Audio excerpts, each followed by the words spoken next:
A long distance relationship really does not scare me when I think about being with someone who was in my backyard and I felt like I was miles away from them. Mm, mm, Like for me, it's just like mm, when you've experienced that mm, and you felt lonely and they're right there with you. And mm, I feel like like in California, mm-hmm. I'm like, what, how can a long distance relationship scare me? Hey, what's up, y'all? Welcome back to In Bed with Us. We are here for episode 3. Three of them Can you things. have you had margaritas? You have. I have, but that's fine. Yes, because last week I had a drink. The only drink I have today is a little water, a little H2O. I love that for you. I have indeed had margaritas, which should shape up to be a good time Yes. for episode 3. Can you believe Episode 3. that we're already at episode 3? Thank you guys for actually being here with us for 3 episodes. Absolutely. So, what are we doing, or what are we talking about today? So, as we always do, you gotta talk about love, Yeah. relationships, not just loved ones, platonic ones, Yeah. friendships, relationships with our parents, friends, things like Mm-hmm. that. But Okay.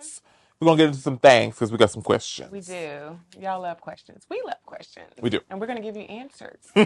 We don't know what answers, but we're Right. going to give you answers. Okay. So We're let's, jumping straight in. might as well Jumping straight on in. just jump right on in that thing. Okay. So the questions today kind of go around the topic of how would you handle Mm-hmm. certain scenarios, right?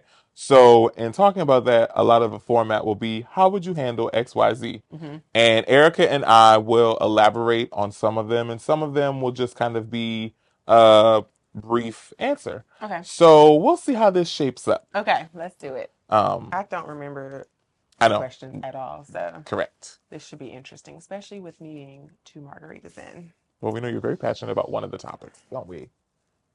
Properly. Yes. Well, yes. So, question number 1, long distance love. How do you handle feelings of loneliness when your partner is thousands of miles away? What are some of the ways that you keep the spark alive? You want me to go first? Or you? Lady kicks it off. Okay. So I'll be completely transparent and say I have never had a long distance relationship. Okay. But I'm not opposed to it. Mm-hmm. I think for me, it would need to be, and I know it would just depend on the person, but I think some, I don't want to say rules, Mm-hmm.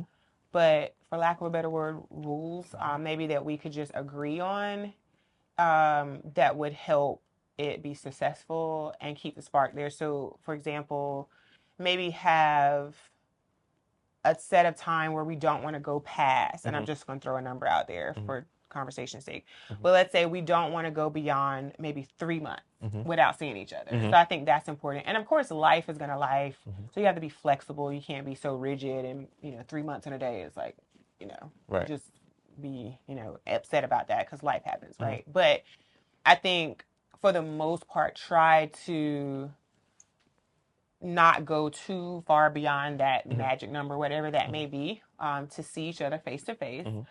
I think another cool idea, if I were to be in a long distance relationship, is maybe not always me going to see that person and that person coming to see me, Mm-hmm. but let's just both hop on a plane Yeah. from our respective homes and meet somewhere. And that will also add another element because it's fun, like when you go out of town or on vacation.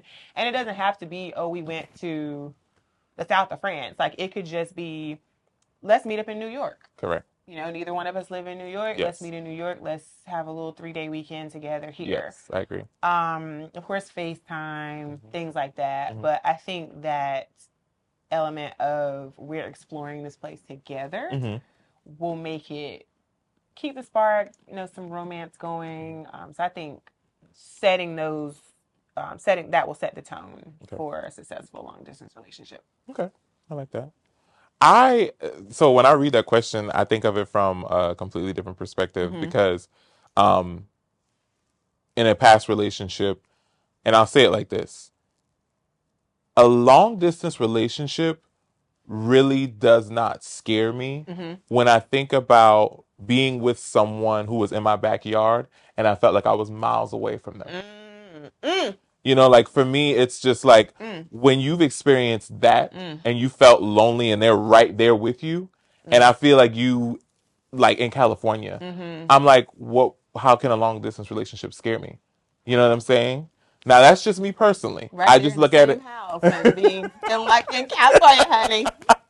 Mm, I okay. just look at it from that perspective Yeah. because that type of loneliness people don't Mm, talk about. Like, you mm, know, when you've done that and you've been there, mm-hmm. it is, I mean, you feel like you could Mm-hmm. do anything. You know Mm-hmm. what I mean? Mm-hmm. But if I'm going to answer the question directly, I will say that keeping the spark, I will agree. Doing the traveling, meeting in the middle, Mm-hmm. and finding things that can keep it spicy for the both of you. Mm-hmm. If you, I don't know, like let's just say, I know that you, I don't know, you like to shop. Mm-hmm. You like the sneakers, right? Right. I'm like, okay, well, here's something I've planned.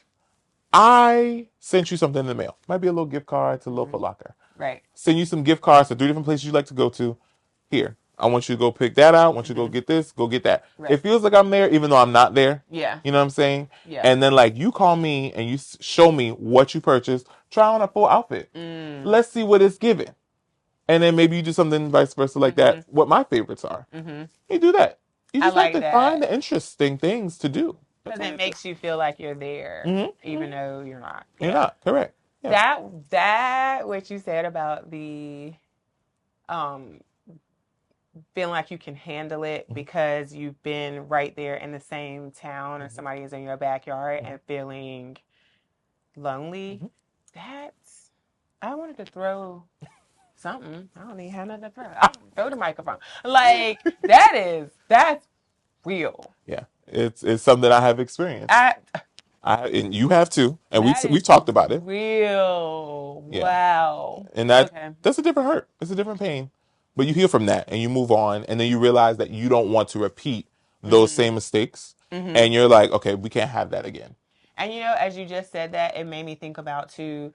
It's all about intentionality, Mm-hmm. regardless of where you or the person are in proximity to each other. Mm-hmm. It's all about intentionality because you can literally have somebody Mm-hmm. in your backyard and them not be intentional about Correct. spending time with you Correct. versus you could have somebody that lives 4 or 5 states over and like you said, you don't feel that loneliness Mm-hmm. because they're intentional about you and time Mm-hmm. and pouring into that relationship. So I used to say I will never date anybody that's like long distance because I want to be able to see my man, when I want to see him. Mm-hmm.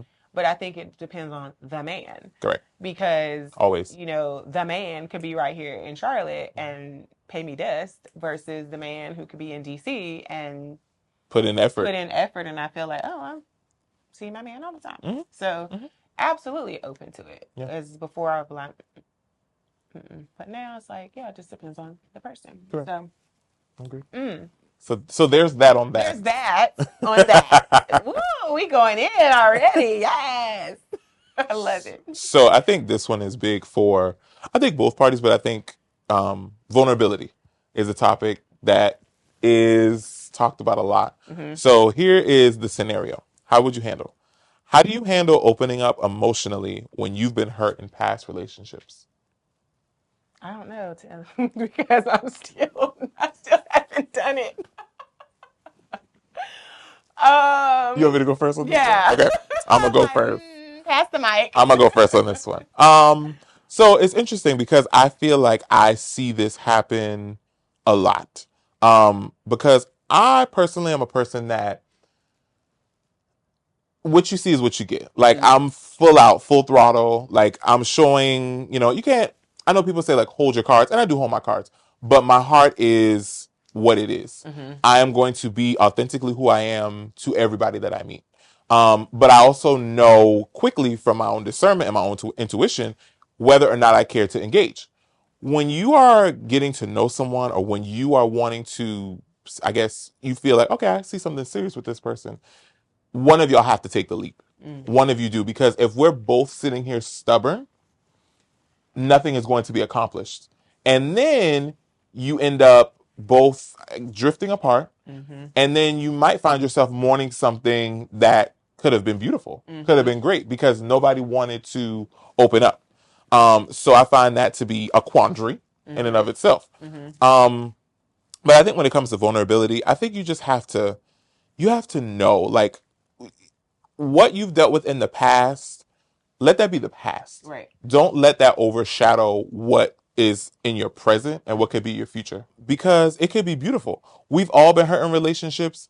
The thing about it is it's all like how you work through that. Right. I'm not going to hold that against somebody. So I'm just going to be like, okay, listen, this is what it is. This is what it isn't. You've been hurt. I've been hurt. We got to get somewhere. We got to Right. get to talking. We got to figure things out. Mm-hmm. But piece by piece, moment by moment. It doesn't all have to happen overnight either. Right. I think vulnerability is something that you, over time, when you start sharing, Mm-hmm. someone else feels comfortable to share as well, Right. and you just find yourself in the middle. Yeah. That's what I think. I think just the only thing I would add is that I mean, in the beginning, I was like, no, I don't know because I haven't done it yet. But I think the reason I haven't done it yet since my last relationship is because I don't know any other way to be Mm-hmm. in a relationship. Mm-hmm. Because I think it's important. So the reason that I haven't been in a relationship since my last one is because there is that fear Mm-hmm. to put myself out there again. Mm-hmm. But I don't know any other way to be in a relationship. So that's why I was like, okay, girl, if you're going to do it, you already know you're going to go full throttle, Mm-hmm. because that's who you are. Mm-hmm. So I think that's what has been holding me back because I'm not going to get into something with somebody and play with somebody's feelings and Correct. be half in, half out and trying to be hard and act like I don't care. Girl, you just go if you're going to be doing all that. I'm not doing that. Right. So I think that's why I have taken my time and just healed and worked through what I needed to work through so that when I do, it's gonna be full throttle because that's all I know how to do. And I So want you to, put that pedal to the metal. Put it to the metal, okay? I need that in your life. very loud. That was very loud. Thank you. I heard you. Okay. So next, how will you handle? So how do you handle when your best friend starts dating someone you don't approve of? I have actually been in that situation. Mm-hmm. It was like 20 plus years ago. Mm-hmm. So I will say it depends on why Mm-hmm. I don't approve of the person. Mm-hmm. If it's just some little personal hang up that I have, Mm-hmm. I probably would just mind my business because, what's for my friend we all, different things move us. Mm-hmm. What's for me and what's for that person, Mm-hmm. like we like different things. Mm-hmm. So, and I also have learned as I've matured that no one's perfect. Like, obviously, we say it, it's cliche, but we know that nobody's perfect. What you're able to tolerate, Mm-hmm. and I don't mean tolerate like something just ridiculously bad, but what you're able to be okay with, I may not be able to be okay with. Right. So that's just I don't think either one of us would be okay with this, but I'm just for, conversation. Let's say somebody that's habitually late. Mm-hmm. Like that would irritate Ain't both gonna of make us. it out the gate. Yeah, that would irritate us both. But let's just say it didn't bother you. Mm-hmm. And then like whenever I'm trying to double date with y'all, I'm like, but it's like, okay, well, if Brandon's okay with it, that's You ain't gotta worry about me. that. We're gonna leave you right at gate C5 in the terminal. And Brandon and I are gone. I'm on the plane.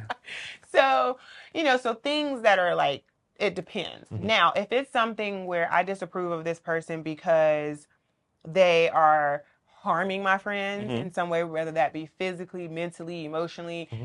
then I'm going to be like, hey, I feel Are like you you're seeing not what I'm seeing? yeah, or I feel like you're not being yourself, Right. who I know you to be Right. around this person. And I'm like, hey, I'm noticing, These this, things. I'm coming to you out of love, whatever. Very, very briefly, I had that happen like 20 plus years ago. It was one of my best friends from like when we were really young, and she dated a guy that was physically abusive. Mm-hmm. And it pretty much ruined our friendship. Like we're cordial now where if she were to call me right now and say, hey, I need something, she knows that I would be there, but we don't speak we say happy birthday and that's pretty much it. Because it got to the point where it consumed me because I was so worried about her. I tried everything I could to get her out of the situation. I offered her a place to stay. He didn't know me like that. You can come stay with me. Um, until there's no until, just whenever. Yeah. You know, you Yeah. don't have to pay me anything. Just get out of that situation, you Mhm. and your child. And she wasn't ready to take that step. Mhm. And I couldn't keep pushing somebody to do something they don't want to That's a do. grown adult. It's a grown adult. And so at the end of the day, she decided to stay, you know, for however much longer they stay together.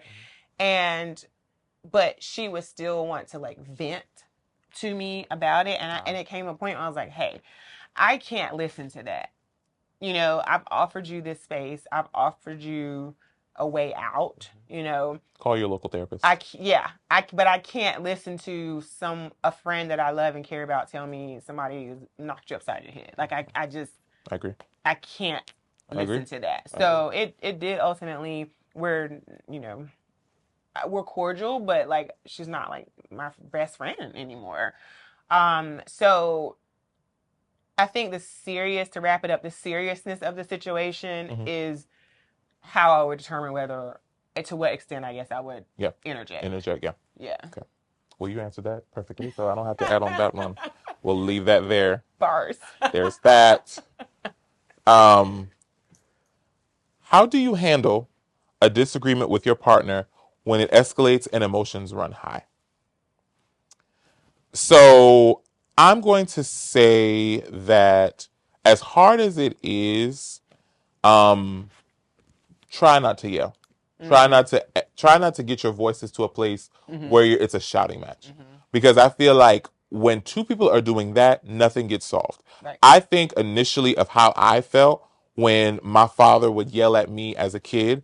I'm not hearing nothing you saying. I'm shutting down. So whatever you're saying to me, we didn't get past the first sentence. So I'm thinking in a relationship, it's the same thing.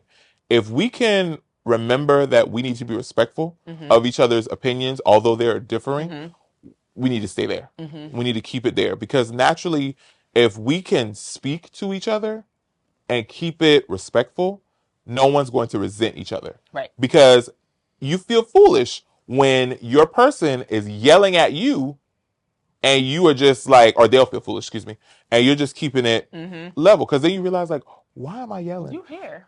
And I'm here. So bring that down. And sometimes people also need to just like, I didn't handle that well. I take accountability. But for me, that's plain and simple. Just matching energies at that level. Like, let's keep it at a 2 because neither one of us need to go to 10 because at that point, we're ready to just combust. You know what I mean? Yeah. Yeah.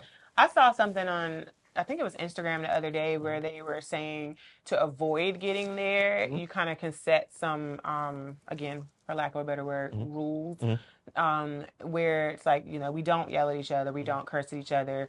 We remember the goal is not you to win, me to win, but us against whatever we're discussing. We're a team. And then again, you know, we're human, so again, we might feel ourselves still getting to that point. Yeah. And so I think what I've learned is to take that step away because I like things lingering make me anxious. So I'm a talker. I want to talk about it right now, so that we can just go ahead and squash it and be good. And that's not always realistic, though. But it's not. It's not. And that's what I was going to say. That's one thing that I've learned from past relationships. It's not realistic because everybody handles things differently. Some people may need to take a moment, you know, whatever. Process it. So I think that if I see that we're not getting anywhere, let's take a break. Take a beat. Let's just go to our respective corners, wherever that may be. I go with my friends, whatever that may be. Let's take a moment, calm down because it's not being productive. And we'll, if we still need to discuss later, let's discuss but if I see it coming here, because I do try to be here. Yeah. Yeah.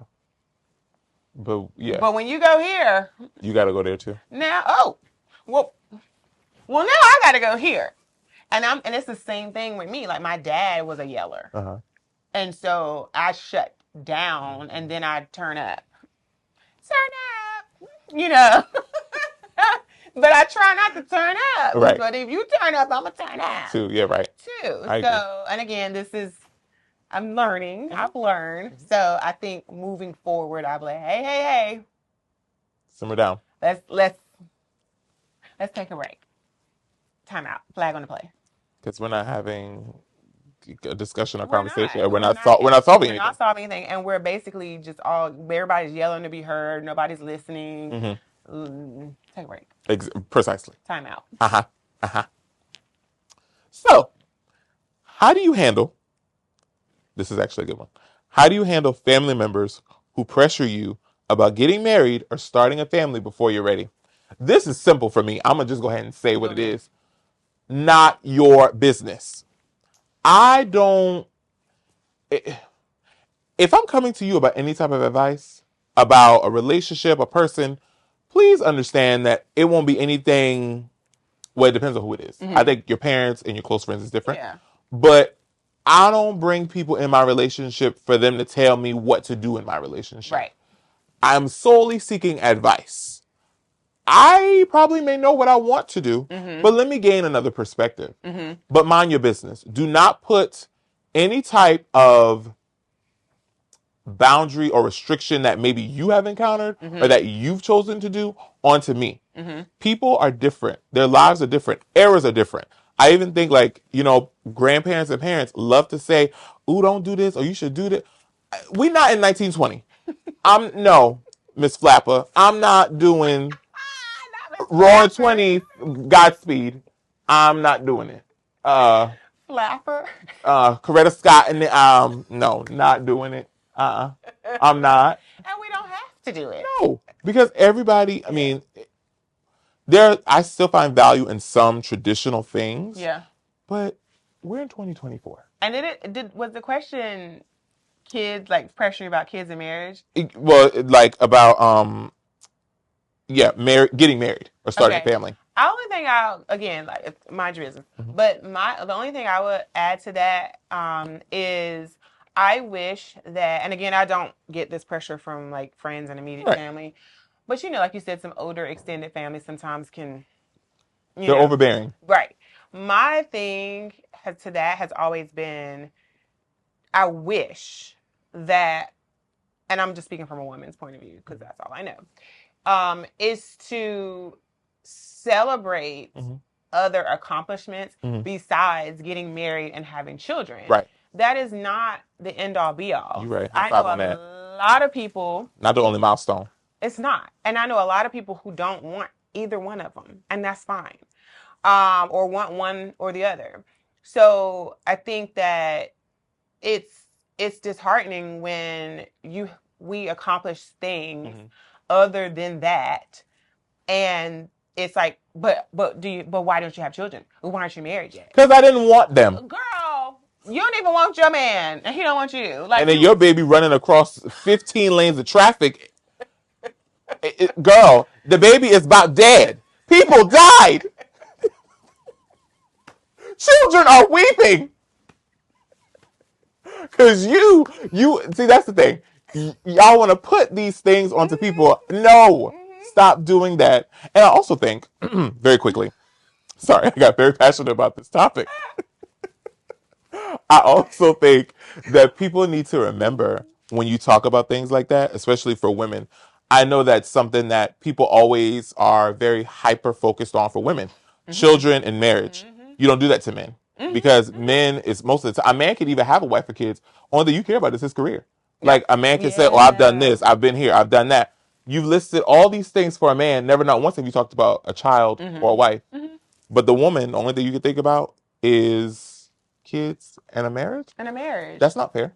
And that's like, I remember having a family function one time, and a family member calling out a cousin, like me and one of my cousins, like, oh, they're still unmarried. I've had people say like, oh, well, what's wrong with Erica and this person? Because, girl, there's nothing wrong with me. What's wrong with you? Like Jordan said, I don't want your situation, so I will stay unmarried. Right. My God, today, no. I will stay unmarried and stay without child before I get myself into some situations that I see people have. And that's shade, but no shade. So again, I just think there's, again, not saying I don't want those things, but I'm just saying don't pressure people to just get married for the sake of getting married or have children. That's a lifelong commitment, both of them. Huge. And so it's not to be entered into lightly, either one of them. And it's more things. I've accomplished a lot, as have you. So it'll happen when it happens, but don't rush it. Don't rush it, and don't make people feel like they don't have things for you to celebrate besides those two. Like those aren't the only milestones. Right. I agree. Well, I think we wrapped that out. And we did, and probably stepped on some toes. So sorry. Mind your business, girl. Now, this one. How do you navigate a situation where one partner's job opportunity requires a big move that affects the other's career? I will preface this by saying I am blessed to be in a career where I probably could live pretty much anywhere. That there's like a major airport. And I don't want to live anywhere that doesn't have a major airport. Right. There's that. I agree. But for the question's sake, let's say that a move affected my career. Okay. I'm a very big proponent on never saying never, because you'll say never and then God will be like, right. You thought. Right. But again, for conversation's sake, I will say I don't see myself moving for a boyfriend.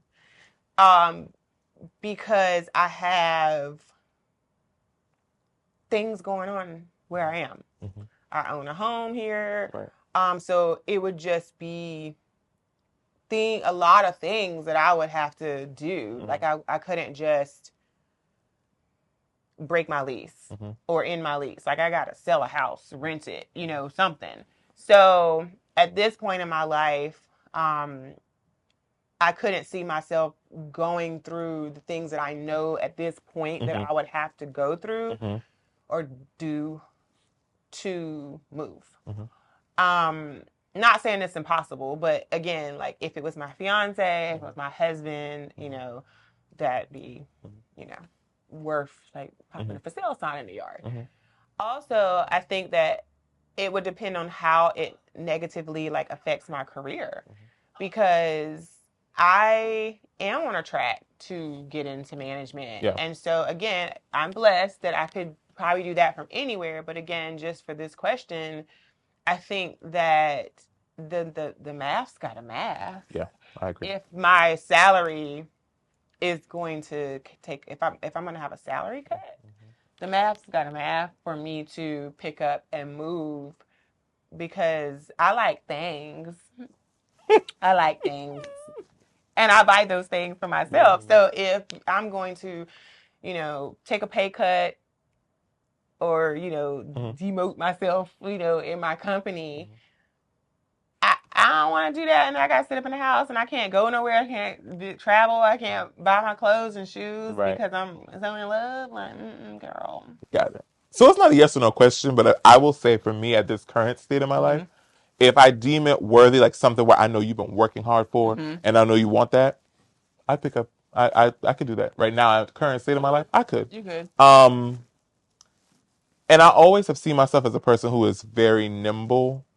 I like to think that I'm nimble. So it's just like, we discuss things and maybe the trajectory of your career for what you want to do takes us be a little piece of house husband. But would you do it without being married? I think so. Yeah. I actually think I do. Cause I already like to float anyway. I'm not a nomad by any sense of the word. But I like to be places. I like to go to things. Cause we talked about this the other day. There's certain somebody we talked about. If I was with that somebody, I was like, well, yes, peace out to the people. Moving away to somewhere I'm not gonna name, but I mean, I would go. I mean, my end all be all to this day is still New York. Yeah. And I mean, I talk about that all the time. People know that. Like I talk about it all the time. Yeah. So we just don't see. And I think it depends. Like I could see myself 5 or 6 years ago, being like, yeah. But now it's like, girl, I gotta Airbnb, rent. Well, you want me to move in the mansion? Yeah. Okay. For the right man, yeah. Yeah, Brandon, come on. Okay. Because I'm finna go follow this man, so. Now don't come on back from the airport with all them suitcases. Nah, I'm about to pick it up. With a sprinter. Let's call the sprinter service. I'm just teasing. You know, I'll pick you up in a heartbeat. You And will. literally. You will. Yes. Yes. But hopefully, if you come back, that man coming with you, and maybe y'all got some kids. Y'all got some chaps. Ooh, Lord. Now the chaps, don't bring them to my house. Oh, wow. Yeah, I don't do insurance. Next question. FTK. Definitely team FTK. Not me. Him. My God. Sorry, got a little off track there. My God. How would you handle if your partner expressed jealousy over your friendships or social activities? No. That's a simple. No. To hell with you. Bye. They were here before you. They will be here after you. Because what you jealous? And why we have jealousy? Now, friends, no. Social activities, what social activities? You want to come? You could just ask to be a +1. It's simple.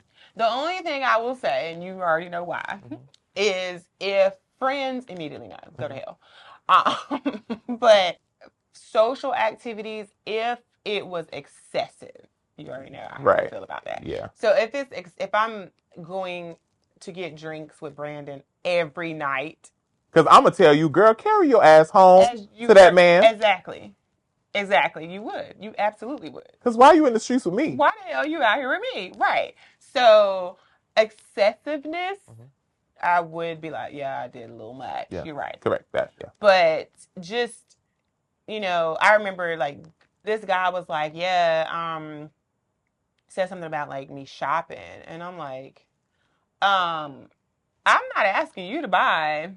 And are you paying my bills? And you're not doing that either. So stay in a child's place. So stay over there with that girl that can't dress. That escalated, didn't it?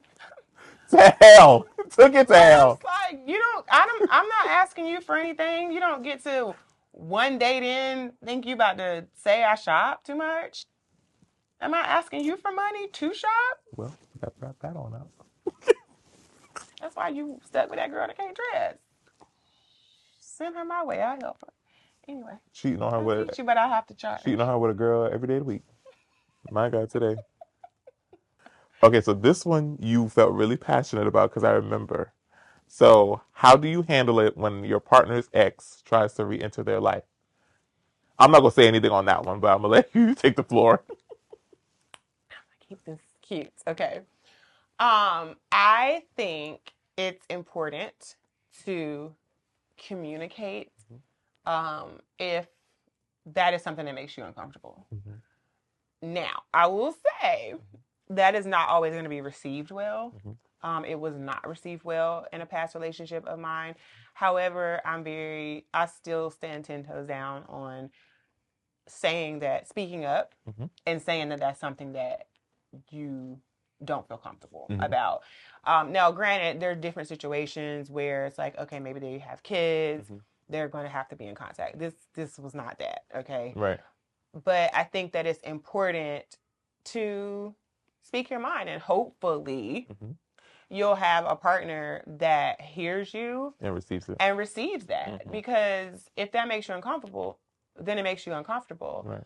And like I said, it wasn't received well in my situation, but that's not going to stop me from saying it if I were to ever encounter that situation again, because I think that there needs to be boundaries. And if you don't have a child with this person, what are we talking about? What is there to talk about? And I would say, based on what you just said, ladies and fellas, that could be a red flag. So if your intuition is telling you that this is something that could really be a thing where he could or she could leave you and go back to this person, run. Because the last thing you want to get involved with is a person who's not over their ex. Right. Exactly. Because you're not about to break my heart, because I'm going to break you in half. Wow. But yeah. Because it's like, and it can get, the reason I say about, like hopefully it's received, because you can sometimes be made to feel insecure. And we all have insecurities, and we all have situations that make us feel, less than or insecure, but I don't think that you should allow that to stop you from saying, hey, like, I'm not comfortable with this. Because again, if you don't have children, if that person doesn't have children with their ex, like, I'm loyal. When I got into a relationship, hey, big heads, like, no, those went unanswered. Because you wasn't hey, big head of me when I was single. Now You you see me out see, in these streets right. happy. Now you You see want I to got a spin. man. Now you want to try to spin the block and hey, big head me. And it's like, no, I got a man. It's like, and I didn't even say that. I just didn't say anything. So I would like that in return, because what are we talking about? What is there to talk about if there are no children? So I do feel strongly about that if it's something that and some people don't care. And I do, again, I'm just speaking from a woman's point of view. I think sometimes men, I'm a woman, so I know how a lot of us operate and think. So sometimes men don't, they're just like, okay, well, I don't want her, so it doesn't mean anything to me. But you got to set the tone. She needs to understand she can't come back. That's what it's about. That's what I'm saying. But see, That's what I'm saying. let me teach a class. Please teach the boys. Teach the boys. Because it's like, and that was kind of the thing. It's like, well, I don't want her, I want you. Yeah, but she shouldn't have that access. What is there to talk about? Unless you have kids. They and don't y'all. have children. They did not have children. Mm-hmm. They didn't have children. So it's like, what do you have to talk? What is there to talk about? Nothing. Not you just keeping her dangling like a carrot. Right. There's come on, Carrot Top. Let's go ahead and cut that. Go on over there with Carrot Top. Because there's nothing, if there are no kids, there's literally nothing to say, which is why at least 4 men, like in my last relationship, at least 4 guys from my past tried to slide in DMs, emails, texts. I did not say a word to any of them because loyalty was there. What is there to talk about? Right. Nothing. Because if it was something to talk about, we would have still been in a relationship. Right. We're done here. So there's nothing. I got a man now. Sorry, stinker.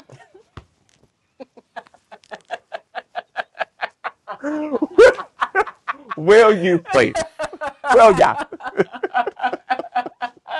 God. All right. So, okay. Got it. All right. Let me get back on track. How do you cope when you and your partner realize you have differing visions for the future? For example, travel versus settling down. To me, that seems pretty clear to me. If we're serious and we see our lives going separate ways, like for example, you want kids, I currently right now don't. Now I can't say that'll be 5-10 years from now. I might be that, but right now, if I got with somebody who just said they wanted a kid right now, today we need to break up. And that's just point blank. Period. We don't need to continue down this path because you are dead set on what you're wanting. I don't want that currently. Right. Because I need to be able to frolic. And you might not change your mind. So. And I can speak from like when my parents got married, they didn't have me, I believe. They didn't have me until 6 years into their marriage. I am big on when I'm married, I want time with my partner as a married couple without a child for at least 3 to 4 years. I don't want a child immediately if that's something we discuss. If we don't have them at all, cool. But if I get to that place and I am okay with that, I don't need a child because even if we're together as a couple dating, we have not gotten to a place as a married couple where we've been able to explore that together, alone. Can we just enjoy that for a minute? Yeah. Please. That's all I'm asking. Yeah, I agree. I think the example I gave was settling down.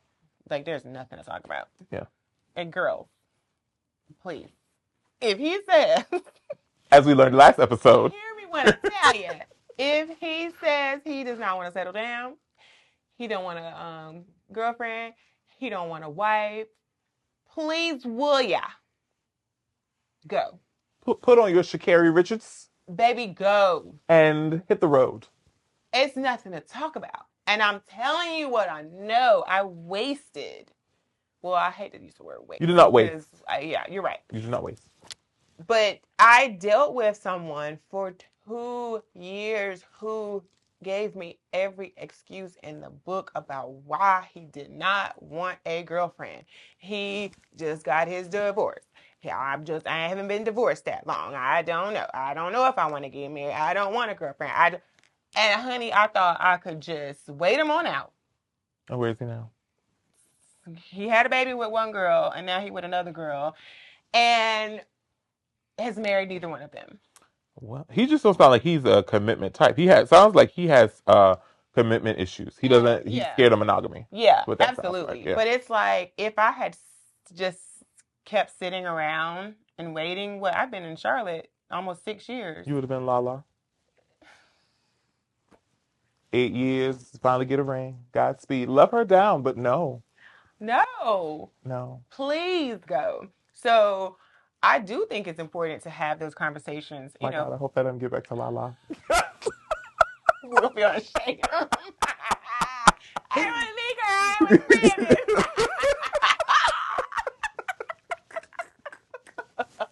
Well, that maybe should make the final.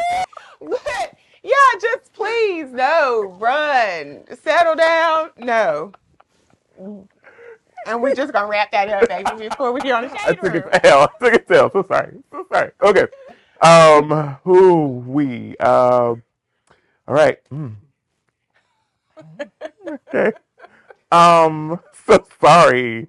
How do you go about rebuilding trust after a betrayal, whether it's infidelity or a broken promise? I would like to say. Sorry. You sorry by Beyonce. After 3LW, she's promises. I think when you talk about like a broken promise, I think in every relationship we have to be reminded that disappointment is inevitable. Yeah. At a certain point in your relationship, you will be let down. Yeah. That does not mean you need to leave your person. That does not mean you break up, you get divorced, you just abandon them or jump ship. That is when the real work starts. Yeah. But I also believe that when you talk about infidelity, it varies person to person. Because for, men, I think most of the time when you talk about cheating and sex, for them, they can separate the emotion from sex, right?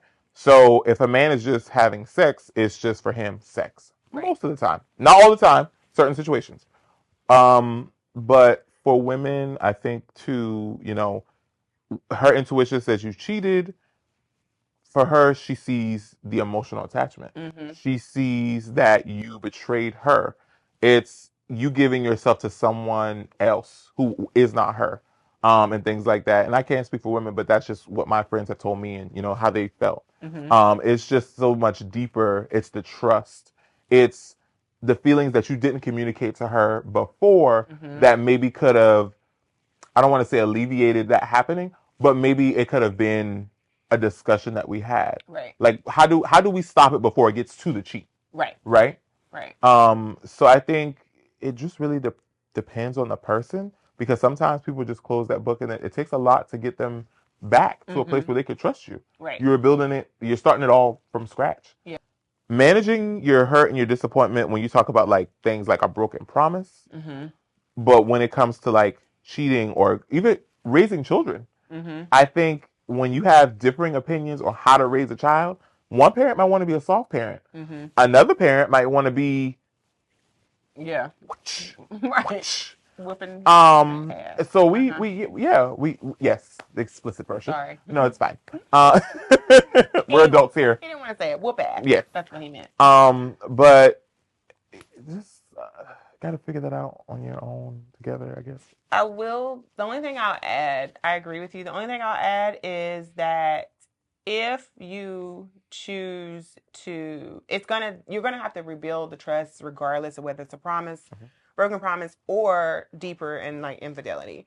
Regardless, you'll have to rebuild trust. It's gonna be obviously different levels depending on what it is.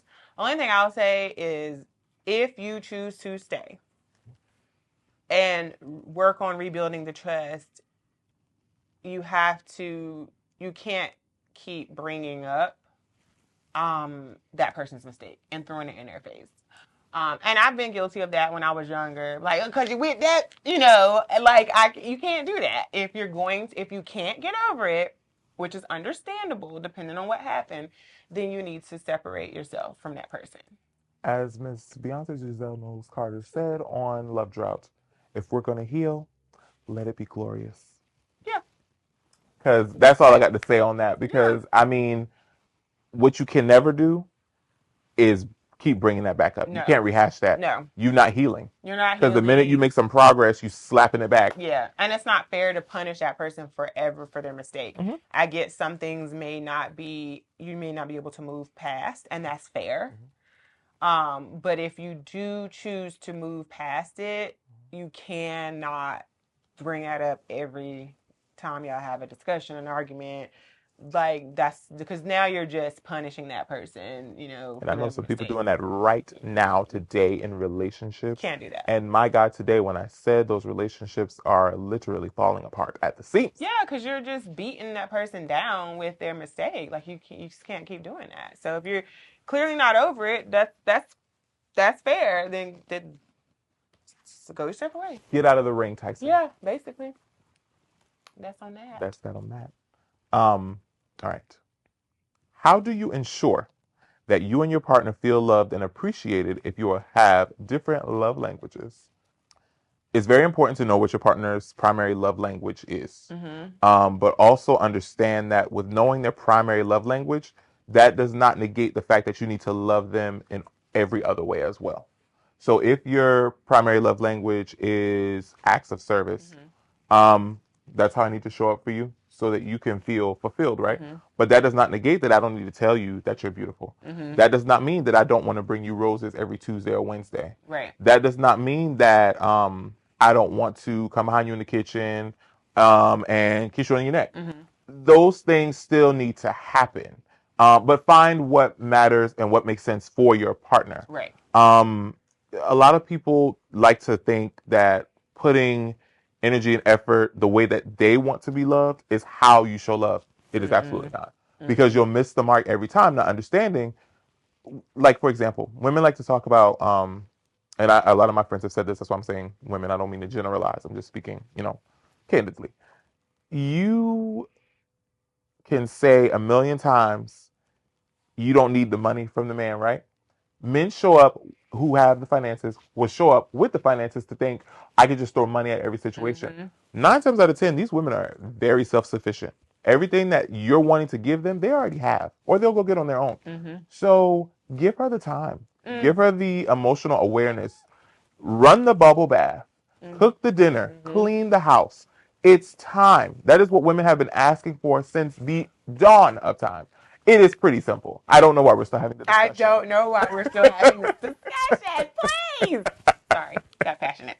Like, I mean, am I going to turn down a bag? If somebody says, here, I'm going to say thank you for that. Yeah. But you don't want to bag every day, I don't every want week. to bag every day. It doesn't move me. I don't hardly even buy myself bags because I'm childish and careless. You saw what I did with the damn bag last weekend, sat it on the pavement, and Passion said, excuse me, because I just am rough. So I don't even put that into myself that much, that often. So that doesn't do anything for me. Give me something else. I like time. Right.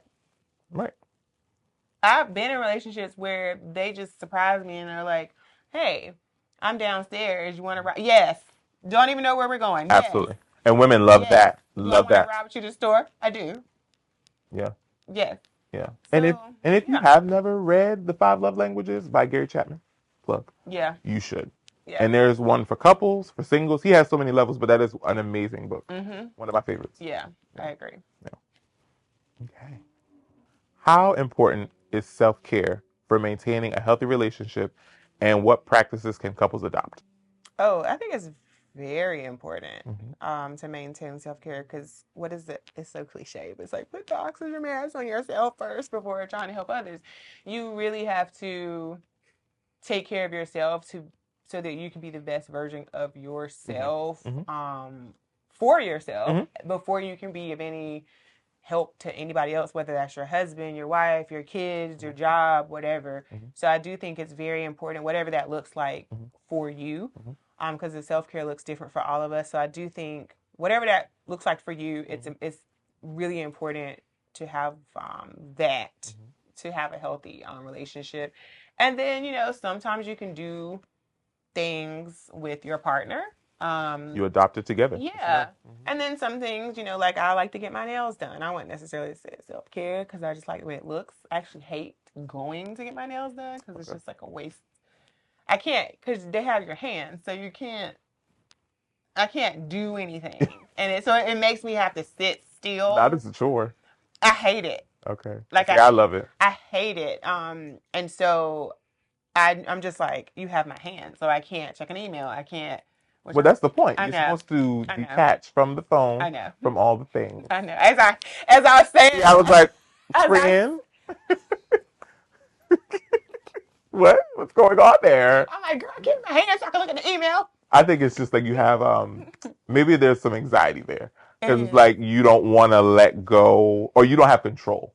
Maybe Mm, that's what it is, hmm. relinquishing control. And I do, and I get like anxious, like because we've all been nicked, and I'm just like, oh girl, And I hate that. you close to my cuticle, and I think it's all about like control, like you said. But you know, there may be things like that